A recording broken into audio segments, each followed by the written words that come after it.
పునరుత్థానము అనగా మరణాన్ని జయించటం, అనగా నీ శరీరములో ఉన్న బలహీనతను జయించటం, అనగా నీ సమాజంలో ఉన్న బలహీనతను జయించటం. మానవుడు దేవుణ్ణి తృణీకరించిన కారణం చేత కళ్ళుండి చూడలేని సమాజంగా మారాడు, చేతులుండి పని చేయలేని సమాజంగా మారాడు, నోరుండి మాట్లాడలేని సమాజంగా మారాడు, కాళ్ళుండి నడవలేని సమాజంగా మారాడు. కాబట్టే చేతులుండి అద్భుతమైన కార్యములు చేసే ఈ రాజు వచ్చేశాడు, నీ జీవితంలోనికి వచ్చేశాడు. ఆయన పిలుస్తున్నాడు. ఈరోజు రాత్రి ఒకవేళ కూర్చున్నటువంటి మీలో, మైకుల ద్వారా వింటున్నటువంటి మీలో, లైవ్ ద్వారా చూస్తున్నటువంటి మీలో, మీ హృదయంలో, మీ హృదయానికి పట్టినటువంటి పాపం అనేటటువంటి ఈ రోగం, ఈ దేవుణ్ణి తిరస్కరించటం అనేటటువంటి రోగం, దాని నుంచి మీకు విముక్తి కావాలా? ఒక్క క్షణం మీ మనస్సుల్లో, మీ హృదయాలపైన చేయి వేసుకుని దేవుని వైపు చూడండి. ఇదే రక్షణ సమయం, ఇదే రక్షణ దినం. దీన్ని అలక్ష్యం చేయొద్దు. ఆ ప్రభువు తన స్వరక్తమిచ్చి నిన్ను కొనుక్కున్నాడు. ఆ ప్రభువు నిన్ను తన స్వరూపము పోలిక చొప్పున చేయాలి అని ఆశపడుతున్నాడు. ఆ రాజు ఈ భూమిని, ఈ ఆకాశమును మళ్ళీ ఒకటి చేయాలి అని ఆశపడుతున్నాడు. ఆ ఆశను నూతన సృష్టిగా, క్రొత్త ఆకాశముగా, క్రొత్త భూమిగా ఆయన సంపూర్ణం చేయబోతున్నాడు. ఈ మాట మనకు ఎఫెసీయులకు రాసిన పత్రిక బైబిల్ గ్రంథములో 1వ అధ్యాయం 10వ వచనంలో కనిపిస్తుంది. దేవునికి ఉన్నటువంటి సంకల్పం క్రీస్తును పంపించటానికి ఏమిటి అనంటే, ఆయన పరలోకమందున్నవే గాని భూమి మీద ఉన్నవే గాని సమస్తమును ఐక్యపరిచి ఒకటిగా చేయాలి అని నిర్ణయించుకున్నాడు.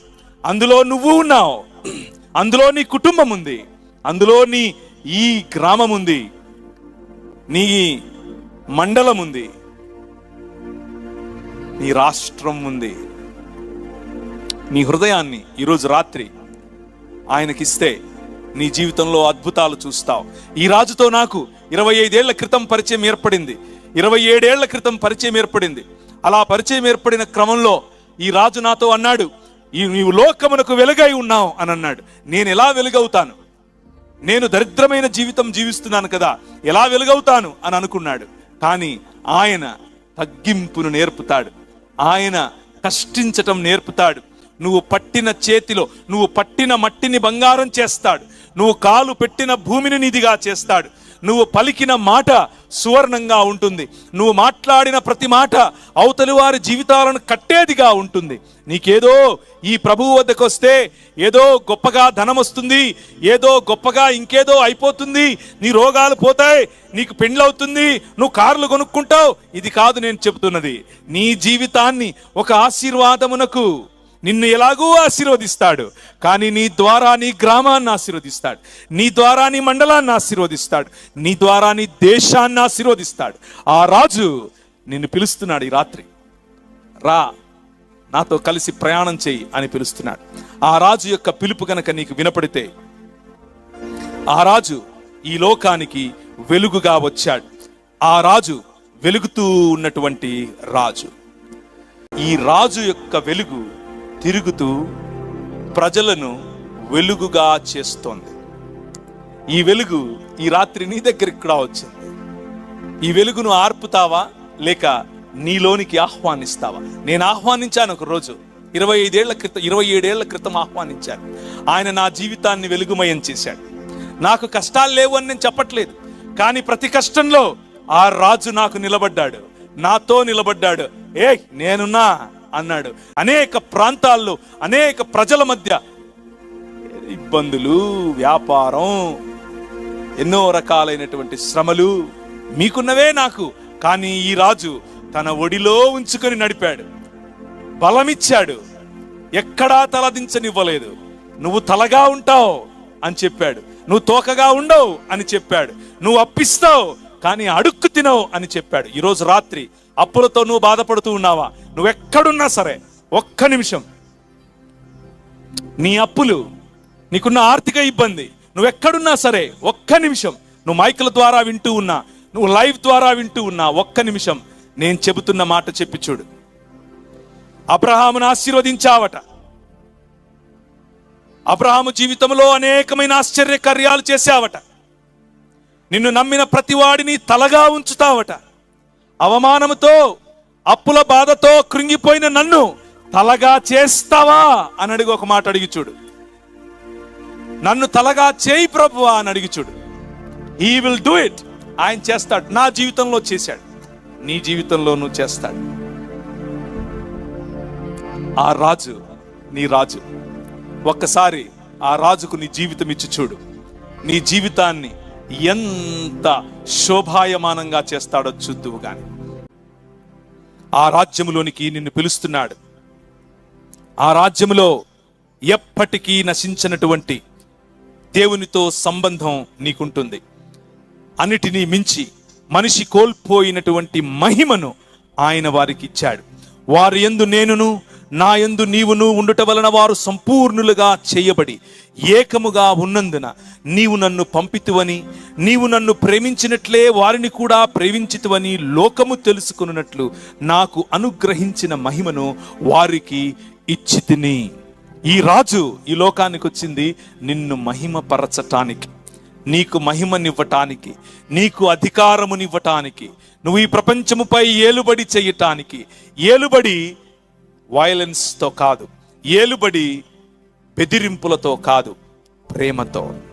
ఈ రాజు నేర్పిస్తున్నటువంటి సింపుల్, చాలా సరళమైనటువంటి సందేశం, నీ సృష్టికర్తయగు దేవునితో సంబంధం, నీ పొరుగు వాడితో సంబంధం, నీ పొరుగు వాడిని ప్రేమించే జీవితం. ఇంతే బైబిల్ యొక్క సారాంశం. సమస్త బైబిల్ యొక్క సారాంశం ఇదే. ఈ రాజుతో కనుక నువ్వు కలిసి పయనిస్తే, ఈ రాజుతో కనుక కలిసి నువ్వు ప్రయాణిస్తే దేవునితో సహవాసం. ఈ రాజును కలిసి ప్రయాణిస్తే నీ సాటి మనిషిని గౌరవించే మనస్సు నీకొస్తుంది. ఇప్పుడు కులం అన్న అడ్డుగోడలు నిన్ను ఆపవు, మతం అన్న అడ్డుగోడలు నిన్ను ఆపవు, నువ్వు స్త్రీవి నేను పురుషుణ్ణి అన్న అడ్డుగోడలు నిన్ను ఆపవు, నీ ప్రాంతం వేరు నా ప్రాంతం వేరు అన్న అడ్డుగోడలు నిన్ను ఆపవు, నీ భాష వేరు నా భాష వేరు అన్న అడ్డుగోడలు నీకు ఇక లేవు. నువ్వు నలుపు నేను తెలుపు, నువ్వు ఎరుపు నేను పసుపు అన్న తేడాలు లేవు. అందరూ సమస్త మానవులు ఒక్క శరీరముగా మారే ఏకైక రాజు చేస్తున్నటువంటి ఒక యాగం. ఆ యాగములో భాగముగా నిన్ను పిలుస్తున్నాడు. ఈరోజు ఈ రాజు యొక్క స్వరం నువ్వు వింటూ ఉంటే, రా రా, ఈ రాజును ఆశ్రయించు. ఈ రాజు నిన్ను ఆశీర్వదిస్తాడు. ఈ రాజు నీ జీవితానికి ఎన్నడూ నువ్వు మర్చిపోనటువంటి నీకు ఒక ఆశ్చర్యకరమైనటువంటి జీవితాన్ని ఇస్తాడు. ఆయన ఎల్లప్పుడూ ఉన్నాడు, ఎల్లప్పుడూ ఉంటాడు. ఇక్కడ ఇప్పుడు ఈ క్షణం నీ ముందు ఉన్నాడు. ఆయన మాట్లాడుతూ ఉంటే, ఒకవేళ నీకు వినిపిస్తూ ఉంటే, ఆయన స్వరాన్ని, సన్నని మెల్లనైన ఆ రాజు స్వరాన్ని విను. ఈ నల్లట్ట పుస్తకం 66 పుస్తకాలు ఉన్నటువంటి బైబిల్ గ్రంథం వెళ్ళింది.